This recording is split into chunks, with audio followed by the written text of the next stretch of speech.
y comenzamos lo que hemos denominado en esta temporada número 12, la charla malvinera. Y algo que insistimos siempre desde aquí es que, y lo escuchaban recién en la artística, pero para quien nos está escuchando por otro medio, ya sea YouTube, Spotify o cualquier otro de los medios de difusión que hay, la historia del conflicto del Atlántico Sur la deben contar sus protagonistas. Y también el laburo que hacen post 1982, que es enorme. Y en este caso tenemos el lujo, el honor, que nos visite José Valdés. Pepe, ¿cómo estás? ¿Todo bien? Bien, bien, muchas gracias por el espacio. No, gracias a vos por venirte. Desde Quilmes, somos relativamente vecinos. Sí, somos vecinos, sí. Yo en particular viviendo en Sarandí. ¿No sufriste corte de luz estos días? No, en Quilmes hubo, pero el lugar donde vivimos nosotros y donde tenemos el centro tampoco lo. Bueno, está bien, yo lo padecí más de 24 horas. Acaba de salir y me quedó medio traumado, Pepe, así que así estoy. ¿Cómo andás? ¿Bien? Bien. Como te comentaba, con estos días estamos en temporada alta para nosotros, con pedido de entrevista, pedido de visitas a los colegios, que nosotros ya empezamos en el distrito, es decir, en otros años empezábamos después del 2 de abril, y ahora estos últimos tiempos ya estamos empezando casi con el inicio de las clases mismas, ¿no? Claro. Y bueno, también intervenimos en algunos colegios, en la mayoría de secundarios, con la fecha del 24 de marzo, que es el Día de la Memoria. Uh-huh. Hay en muchos lugares donde... y específicamente centro de veteranos, donde por ahí el tema de lo que es dictadura y la lucha de los derechos humanos, de las madres de Plaza de Mayo, no se contempla mucho, digamos, en cuanto vamos a los colegios y hablamos. Es decir, muchos de mis compañeros prefieren solamente hablar de lo que fue la guerra y, digamos, omitir toda esa parte de la dictadura. La verdad que ni yo ni mis compañeros de Quilmes no le esquivamos al bulto. A mis 13 años de edad, en 1976, empezó la dictadura militar, con una serie de eventos que nos marcó a todos los argentinos, y termina prácticamente la dictadura en 1982, llegándome a la guerra con 18 años. Así que yo pienso que debería estar, digamos, contemplado todo ese proceso en lo que es la cuestión de Malvinas. Por lo menos dándole un contexto a lo que fue el inicio precisamente del conflicto, ¿no? Pepe, y vos en 1982 te toca el servicio militar obligatorio, vos sos clase 63. Soy clase 63, sí. O sea, te tocaba en ese 82 hacer la colimba. ¿Cómo te agarró en ese momento? Y mira, el servicio militar me toca en 1982, muchos de mis compañeros, es una característica de prácticamente de nuestra generación, ¿no? Muchos de nosotros habíamos salido a laburar siendo muy, muy jovencitos. En mi caso particular, empecé a los 11 años a trabajar y estudiaba y trabajaba. Y nada, me agarró a mis 18 años siendo empleado de un taller de electricidad del automóvil, donde en ese tiempo todavía existían los aprendices y donde yo estaba aprendiendo a digamos, el oficio de electricidad del automóvil. ¿Vos vivías en zona sur, en Quilmes? Yo vivía en Quilmes, en zona sur, y nada, tenía un taller que quedaba cerca de mi casa. El dueño del taller vivía a la vuelta de la casa de mis viejos, entonces bueno, por ahí se hizo la relación para que empiece a trabajar. Y me agarro así, digamos, con estos deseos de poder terminar de aprender el oficio al que me estaba dedicando y dedicarme en el futuro a eso, ¿no? A tener un taller propio y a ver cómo me iba, digamos. Claro, lo laboral, desarrollar. Sí. ¿Y te toca el servicio militar dónde, Pepe? Me toca en la Escuela de Ingenieros, en Campo de Mayo. Ingreso al servicio militar el 10 de febrero de 1982 y el 12 de abril, apenas 60 días después, ya estoy pisando suelo de Malvinas. 60 días después que además se arma la compañía de ustedes, la de ingenieros, para ir a Malvinas. Exactamente, sí, exactamente. Tomando como base la Escuela de Ingenieros y más precisamente la compañía de demostración de la Escuela de Ingenieros, se constituye la compañía de Ingenieros de Combate 601, que tenía parte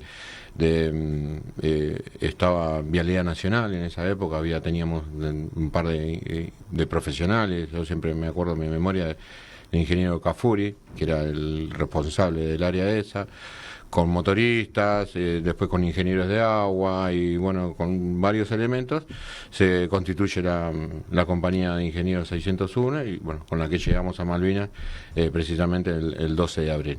Llegás el 12 de abril y... Mirá, te lo voy a estirar un poco para que tomes un mate mientras estamos conversando con José Valdés, Pepe, además integrante del Centro de Veteranos de Guerra de Malvinas de Quilmes. Te toca en 1982 el servicio militar, lo contabas recién, 60 días, vas a Malvinas el 12 de abril con esta compañía que se arma exclusivamente para lo que va a ser después el desarrollo del conflicto. ¿Sabías algo? ¿Conocías algo de la historia de Malvinas? ¿Algo? Te dijeron Malvinas. ¿Y sabías algo? No, la verdad es que sabíamos muy poco. Sabíamos lo que nos enseñaban ahí en lo que era la escuela primaria. Se trabajaba con este tema de la canción de las hermanitas perdidas. Después por parte de mi padre, de mi viejo, que era, digamos, un delegado de base, él era un empleado metalúrgico, una persona muy activa, políticamente activa. ¿Era militante? Era militante, sí, era militante. Y bueno, a través de él recibí otras líneas de información, ¿no? Como diciéndome quién eran los ingleses, en qué lugares del mundo habían estado, es decir, todas esas cositas yo las tenía incorporadas, pero a través de la palabra directa de mi viejo. Teníamos muchos libros en mi casa, teníamos una biblioteca, era muy humilde, pero teníamos una biblioteca muy grande de mi viejo que siempre la teníamos para consulta y bueno, es decir, tenía muy poca información del territorio, sabía que Malvinas también tenía muy poca información, pero sabíamos que era un territorio arrebatado por los ingleses y mi viejo me había contado muchas cosas de los ingleses, como la intervención de los ingleses en la India, en la China y bueno, en tantos lugares. Era más fácil que te diga dónde no estuvieron que dónde estuvieron, ¿no? Los ingleses. Exactamente. Por todas partes. Llegás con tus compañeros el 12 de abril a las islas y a partir de ahí, ¿ustedes cuál es su función?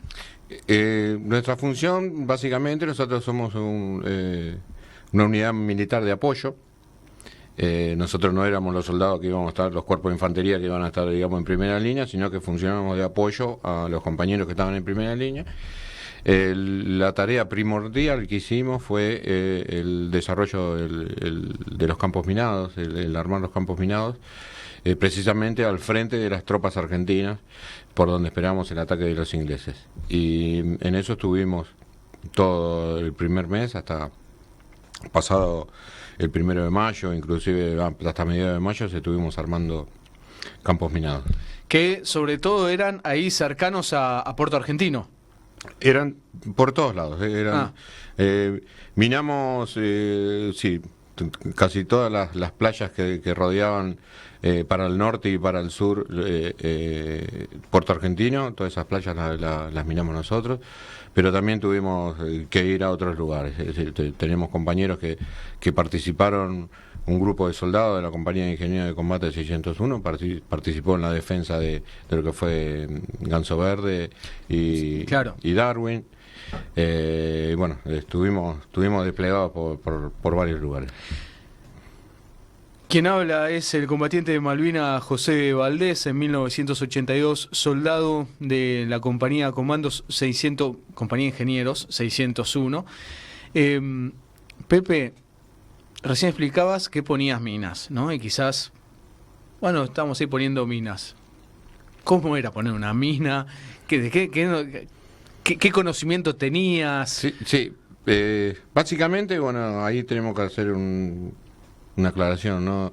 Lamentablemente, los 2 meses de instrucción, por lo que yo pasé, recibí una instrucción totalmente distinta a lo que después nos tocó en un campo de combate, ¿no?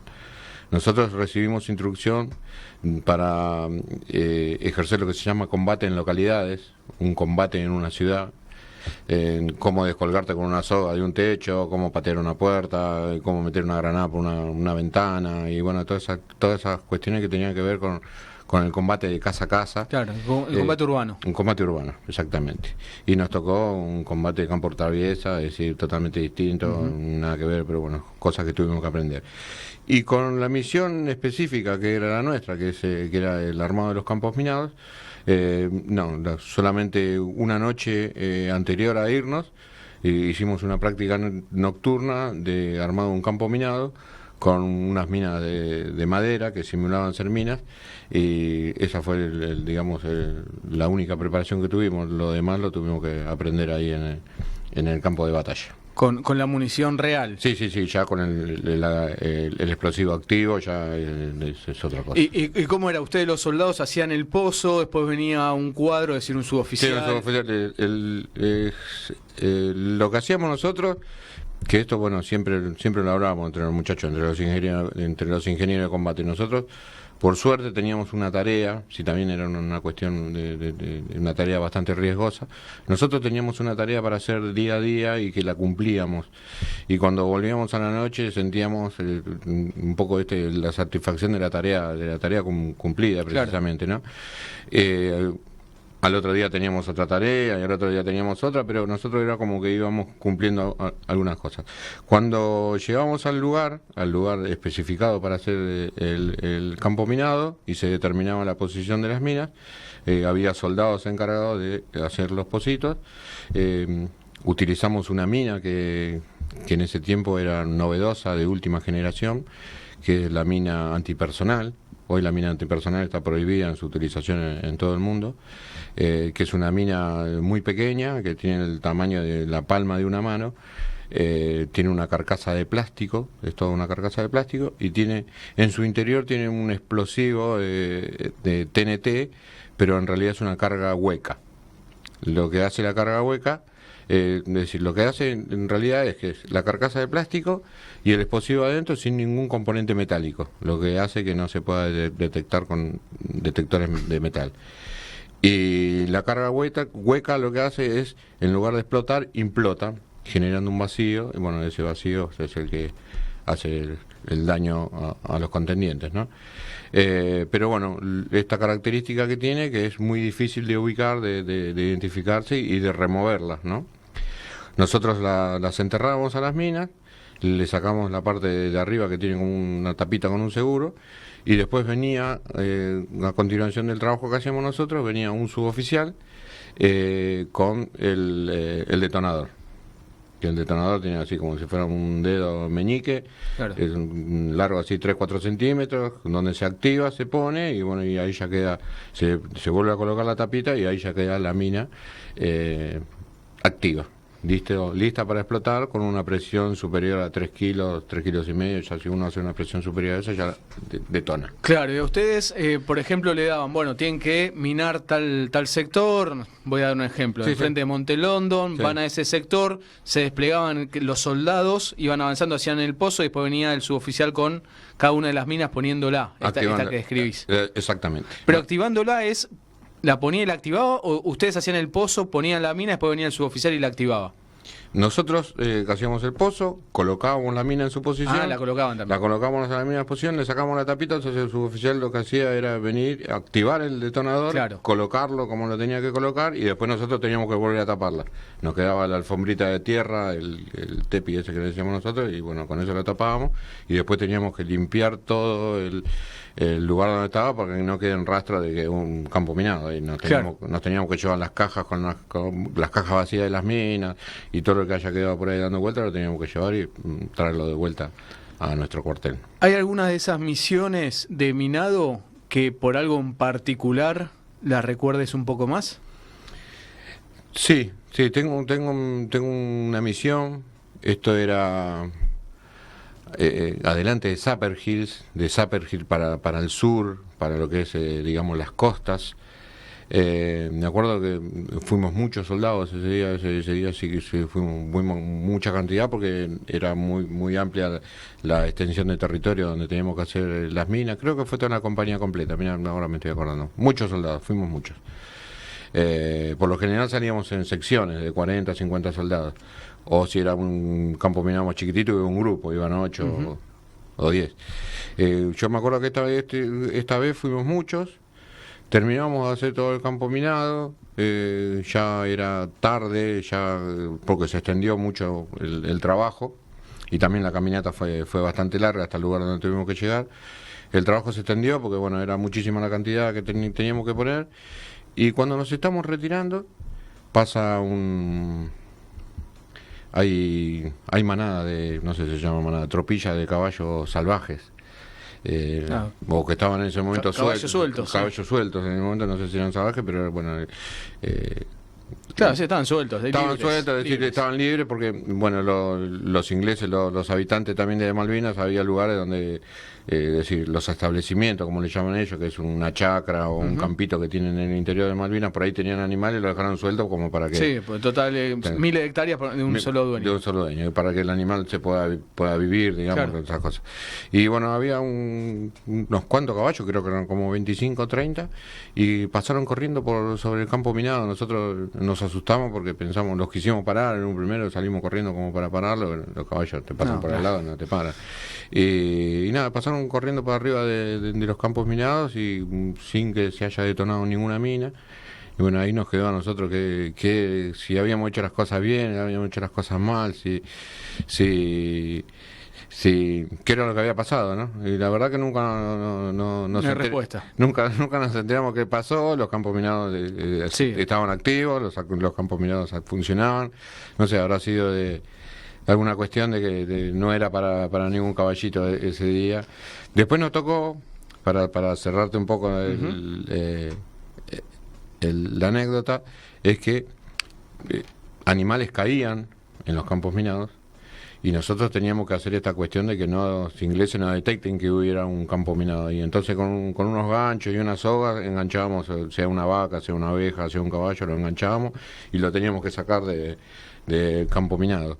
Muchas veces esa carne, digamos, en contra de lo que opinaban los oficiales, porque los oficiales nos decían que lo teníamos que descartar esa carne porque el animal había muerto así en forma traumática.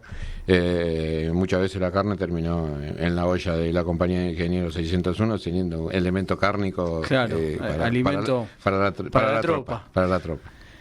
Mencionaste a los oficiales, ¿cómo era la relación con los jefes? La relación con los jefes, eso nosotros siempre hacemos como una aclaración, ¿no? Y esta cuestión de tener el trabajo, ¿no? Como vínculo. Nosotros teníamos un laburo, un trabajo, una tarea para hacer, que la teníamos que hacer en equipo, es decir, esta cuestión de uno hace el agujerito, el otro trae la mina, viene el suboficial y activa. Teníamos una relación que era de trabajar, de hacer las cosas, de sacar la misión adelante.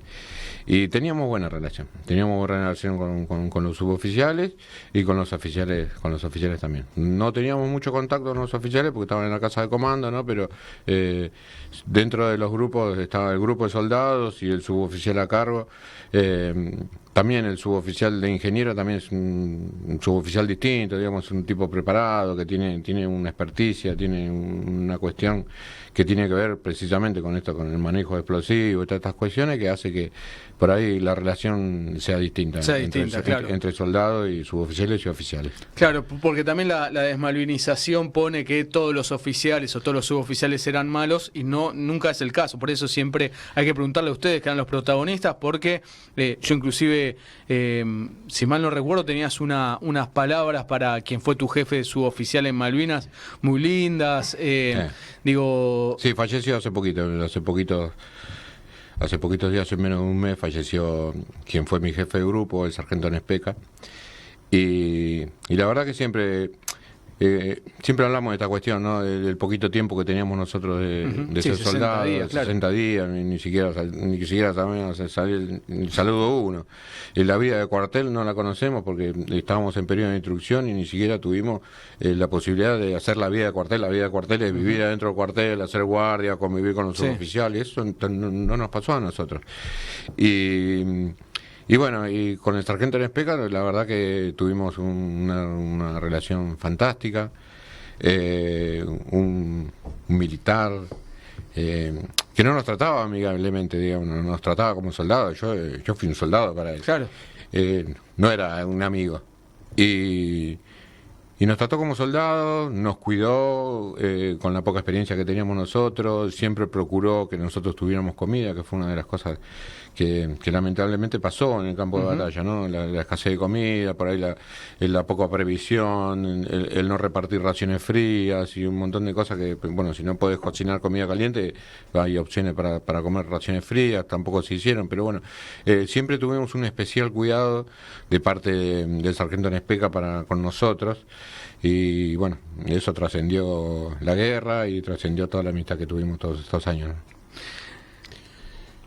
Quien habla de José Valdés, en 1982, soldado de justamente ingenieros. Ustedes les tocó, de las misiones de ingenieros tantas que tuvieron, fue minar, que les trajo problemas a los británicos hasta hace poco, supuestamente, digo hasta hace poco porque dicen que levantaron todas.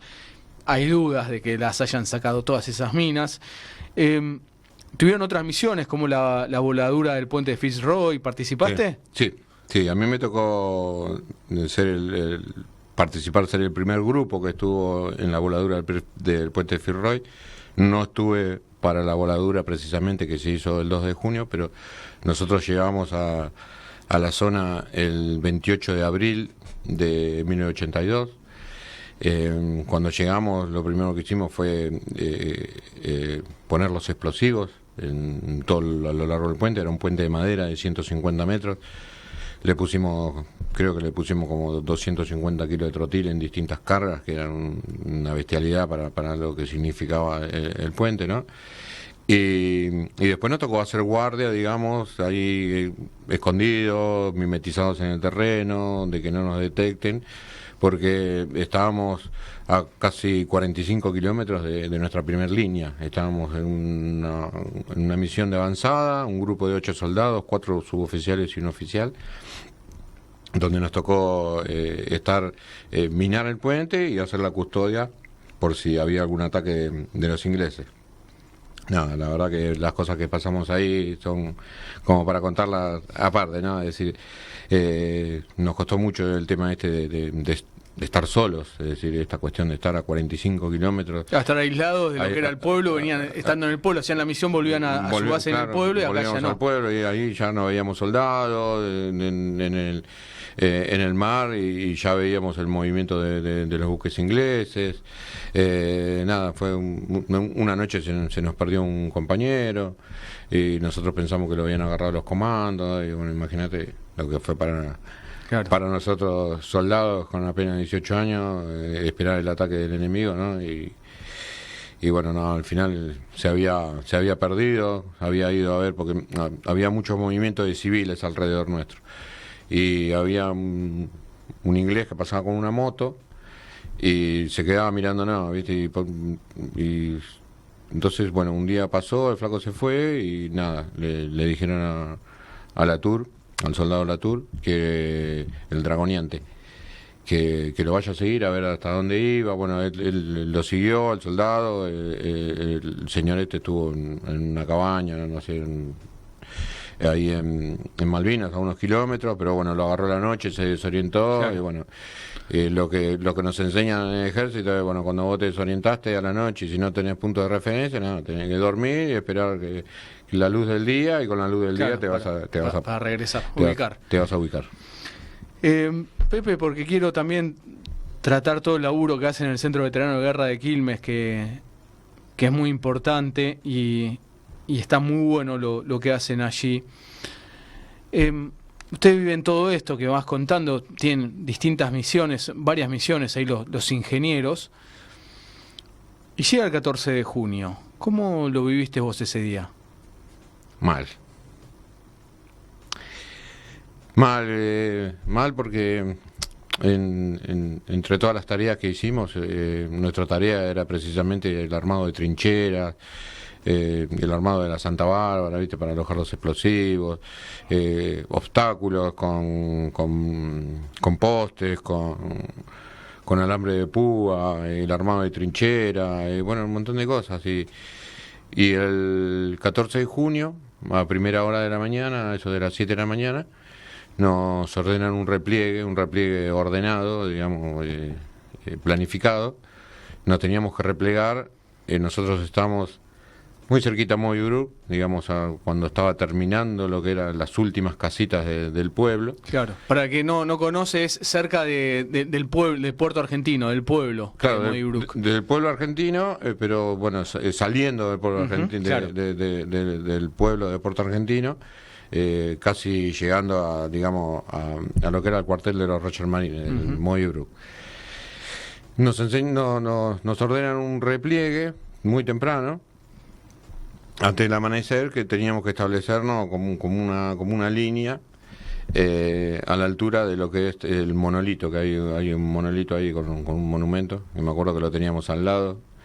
Y te digo, la pasamos mal porque realmente nos establecimos como una línea. Ahí nosotros, los muchachos que quedaban del Regimiento 7, parte del BIN 5, que había destacamento ahí de Infantería Marina, estaban unos muchachos de Infantería Marina del BIN 5 con la ametralladora 12,7. Bueno, se arma y la verdad que me dio mucha bronca porque mi refugio en ese momento terminó siendo una parecita que medía 30 centímetros, que era una parecita, un muro de contención, precisamente en el monumento este que estamos hablando, en el monolito, que nosotros le llamamos monolito.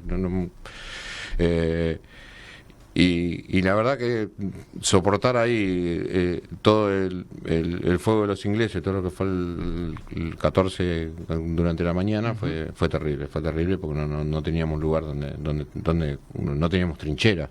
Claro. Y esa fue mi puteada. Nos pasamos de 70 días acá haciendo trinchera, acabando, y nadie tuvo la previsión esta de armar una línea de trinchera acá por si teníamos que replegarnos, y terminé atrás de una parecita de 30 centímetros, claro, soportando el peor bombardeo de toda nuestra participación en la guerra, ¿no? Y José, cuando llega la noticia de que se venía el cese, el alto al fuego.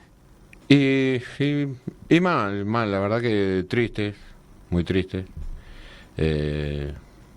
Igual nosotros estábamos, la verdad que estábamos desgastados físicamente, psicológicamente. Queríamos que termine de cualquier manera, ¿no? Es decir, si moríamos, vivíamos, ya la incertidumbre nos había desbordado, y nosotros queríamos empezar a tener certeza si íbamos a quedarnos ahí, si los ingleses nos pasaban por encima o nosotros lo íbamos a poder aguantar. Uno ya estaba, viste, con estas ganas de que termine a lo que sea. ¿Y la noticia, recordás cómo te llega?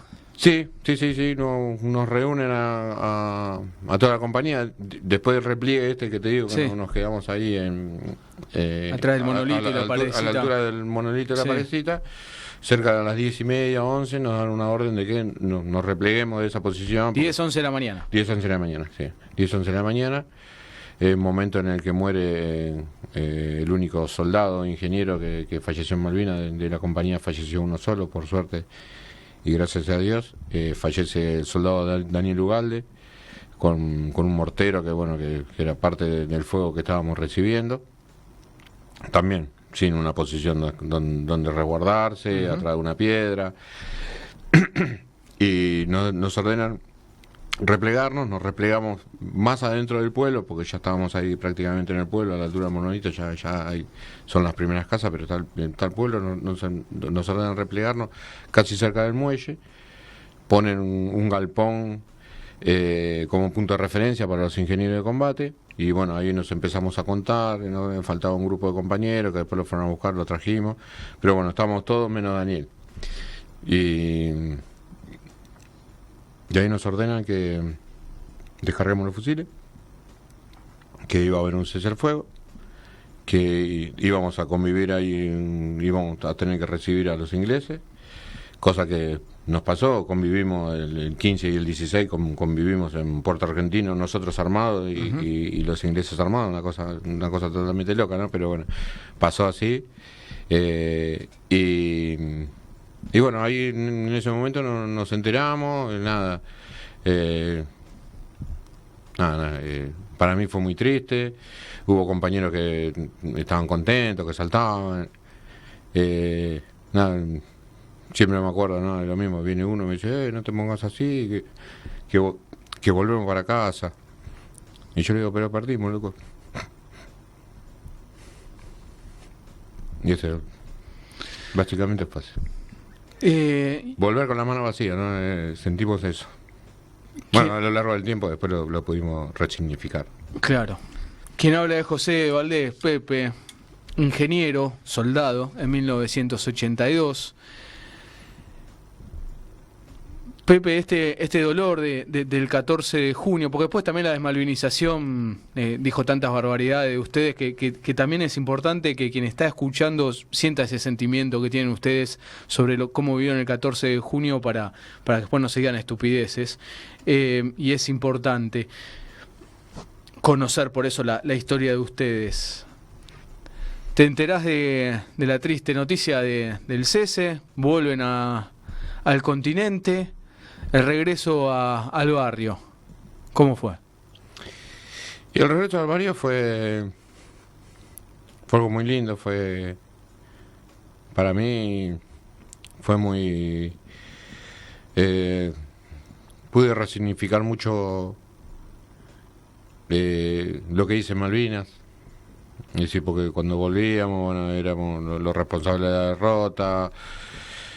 Volvimos y tuvimos una semana encerrados en la Escuela General Lemos, donde los militares nos dieron de comer, nos daban de comer 6 veces por día para recuperar un poco el peso, ¿no? Habíamos perdido muchísimo peso, yo perdí 20 kilos, nos cambiaron el uniforme, nos cortaron el pelo, nos recompusieron un poco, y en todo eso, ¿viste? Nos dan la orden de que no podíamos hablar, que los civiles nunca iban a entender lo que había pasado en la guerra. Claro. Y que la orden era el silencio para nosotros. Llego al barrio y nada, el barrio de fiesta, los amigos, la familia de mis amigos. No, la verdad que ese regreso fue muy lindo para mí, fue muy lindo. Y siempre hablamos con los compañeros de que si bien no hubo una masividad, digamos, una recepción de la tropa con el pueblo en las calles y todo eso, en cada uno de nuestros hogares, cuando volvimos en casa, fue un punto de reunión para todo el barrio, ¿no? Claro. Un punto de reunión para todo el barrio donde tuvieron horas y horas entrando gente a saludar y a conocer qué había pasado y a escuchar las cosas que contamos que nos habían pasado, ¿no? Y ahí empieza, ustedes con el tiempo se van organizando, Pepe, se van formando distintas organizaciones. Digo, algo que también aprendemos a través de ustedes. A ustedes la dirigencia política no les regaló nada, sino fueron ustedes los que lucharon para todos los derechos que hoy tienen, ganarlos fue con la organización, la lucha. Y dentro de eso está el Centro Veterano de Malvinas de Quilmes, que además es muy lindo. Contanos un poco del centro. Bueno, nuestro centro lo tenemos constituido desde el año 92, de 1992, ya del año 85, 86, 87, en los primeros años ya funcionábamos como grupo humano, digamos, como grupo de contención. Porque en principio, bueno, lo que hacíamos éramos resolver alguna cuestión laboral, alguna necesidad de los muchachos, y nos pusimos como meta, los muchachos de Quilmes, de trabajar en los colegios, porque fue, digamos, que eso fue lo que teníamos ganas de hacer, y vimos que estaba el futuro, que la semillita malvinizadora la teníamos que tirar precisamente en estos lugares. Nos constituimos como un museo, que ahora, bueno, precisamente ahora lo tenemos cerrado porque estamos haciendo algunas reformas. lo reinauguramos el 6 de mayo, te vamos a invitar. 6 de mayo. Te vamos a invitar, sí. Ahí sí. estaremos. Dale. Y bueno, ahora nosotros teníamos un salón con muchos elementos, digamos, con muchos elementos muy sentidos para nosotros, pero lo llamábamos muy ambiciosamente museo, pero la verdad que no era un museo. Hoy, a partir de lo que va a ser el 6 de mayo del 2024, va a ser un museo porque tiene un guión, tiene un recorrido, tiene todo un orden cronológico, y la verdad que esperamos de que sirva para todos los ciudadanos quilmeños que pasen por ahí, se lleven un poquito de lo que pasó en Malvinas.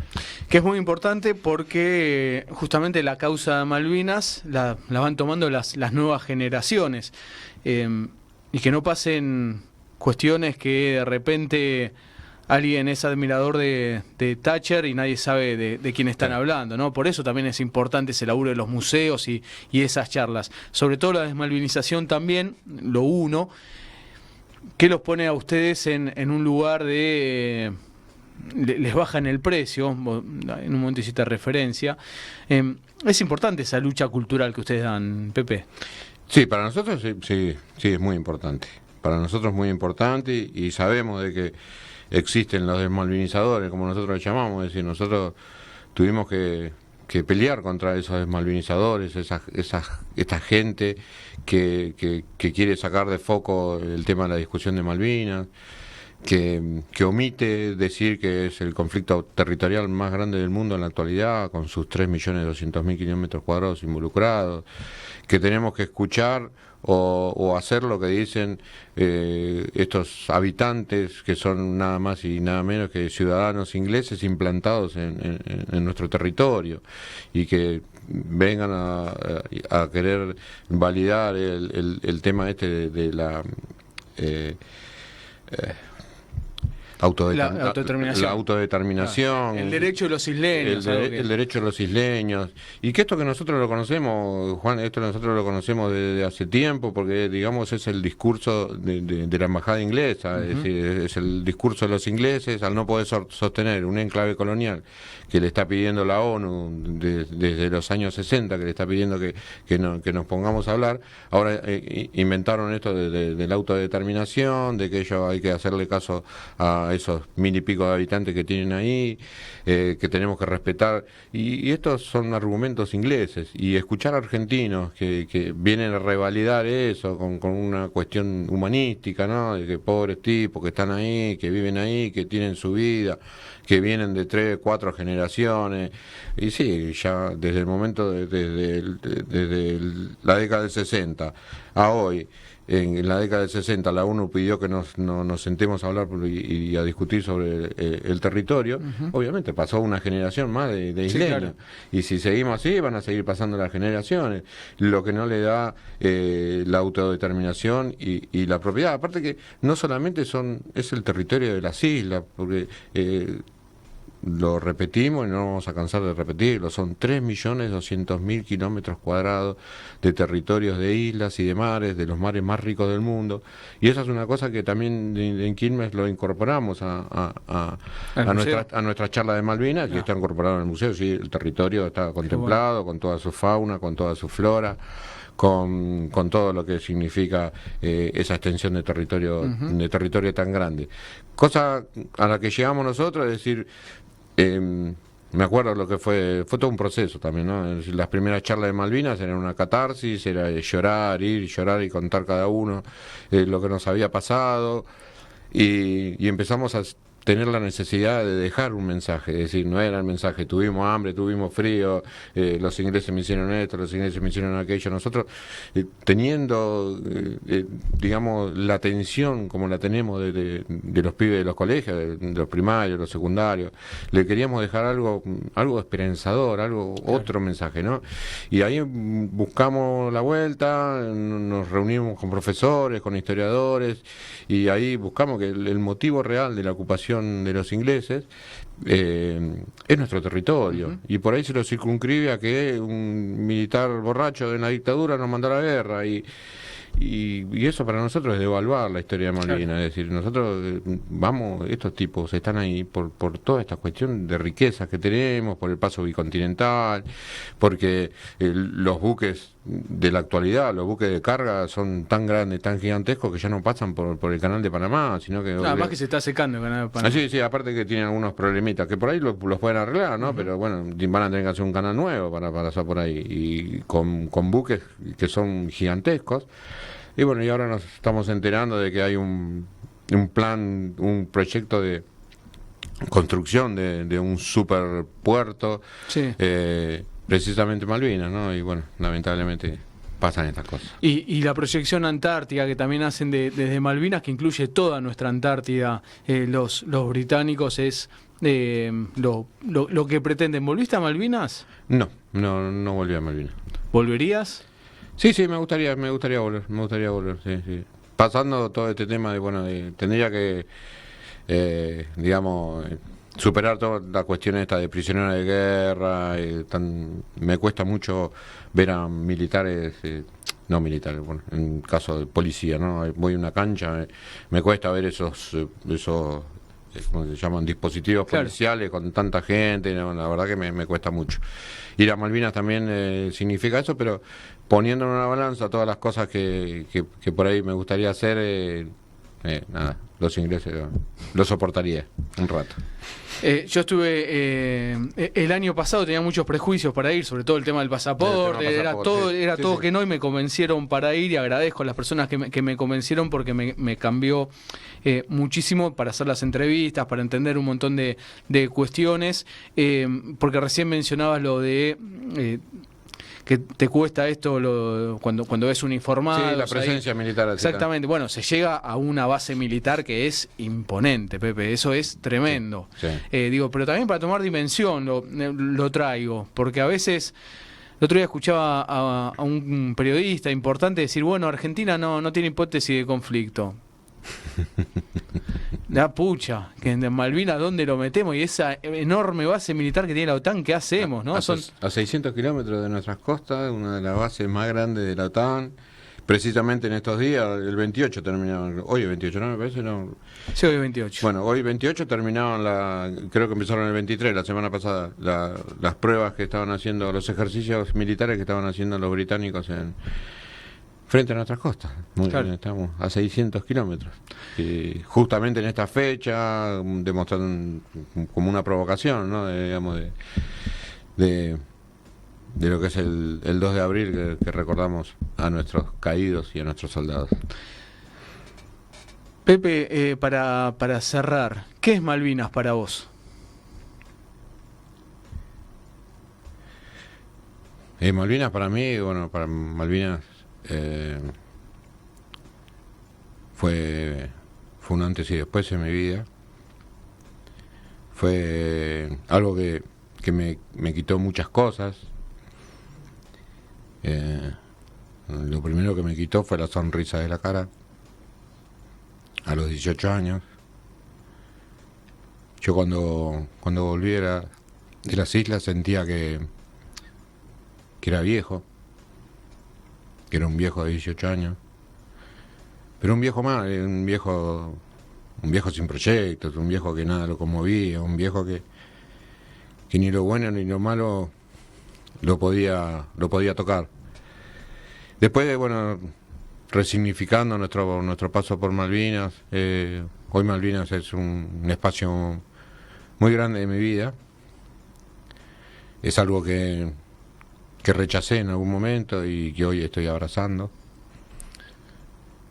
Y creo que Malvinas está para nosotros como sociedad, para nosotros como argentinos, están esas lecciones que deberíamos aprender y deberíamos aplicar en la vida de nuestra nación, ¿no? Para constituirnos realmente como una nación, como lo que deberíamos ser. Que tenemos que empezar a conocer nuestro territorio, a quererlo, a valorarlo. Hay mucha gente que habla de la Patagonia sin tener sentido, ¿no? De lo que es la Patagonia y lo que significa, y la cantidad de países desarrollados que entrarían en esa extensión de territorio, que muy, pero muy amplia, que tenemos todos los recursos naturales que le faltan a muchos países en el mundo, y que tenemos que empezar a valorizar todo lo que somos y hacer un poquito, para mi punto de vista, ¿no? Tendríamos que ser un poquito más independientes, tendríamos que ser una nación más soberana y tomar nuestras propias determinaciones, ¿no? José, agradecerte por haber venido hasta aquí a tener esta charla, aprender de tu historia de Malvinas y también del Centro Veterano de Guerra de Malvinas de Quilmes. Insisto, a todos los que nos estén escuchando en el barrio, que nos escuchen el 2 de abril, en la provincia que nos escuchen, acérquense al barrio de que está al Centro Veterano de su barrio, que esté cerca de su casa, y escuchen a los veteranos de guerra, pásenlo con ellos. José, agradecerte este tiempo, pero sobre todo lo que hicieron en 1982. Ustedes, los soldados, eran el pueblo argentino en armas, defendiendo la patria de una nueva invasión de un país que tiene sus botas imperiales en nuestro territorio, tiene sus botas militares en nuestro territorio, y es para robarnos recursos naturales, economía, proyección geopolítica, un montón de cuestiones. Ustedes en 1982 como pueblo llevaron la bandera argentina muy alta, nos representaron, nos defendieron y nos enseñaron además que ante toda la adversidad, aunque esté todo mal, aunque sea todo negativo, nunca hay que dejar de pelear, siempre hay que luchar, siempre hay que ir para adelante. Lo demostraron en Malvinas y lo demostraron, José, después de Malvinas, porque ustedes se organizaron para recordar a sus héroes cuando los desmalvinizadores los atacaban, los humillaban. Ustedes empezaron a resignificar lo que habían vivido en 1982 y sobre todo luchar por sus derechos. Así que son un ejemplo para nosotros. Pepe, muchísimas gracias. Muchas gracias a ustedes, muchas gracias, Juan. Muchas gracias. José Valdés, Pepe, soldado en 1982, integrante del Centro de Veteranos de Guerra de Malvinas de Quilmes, pasó aquí por Malvinas Causa Central.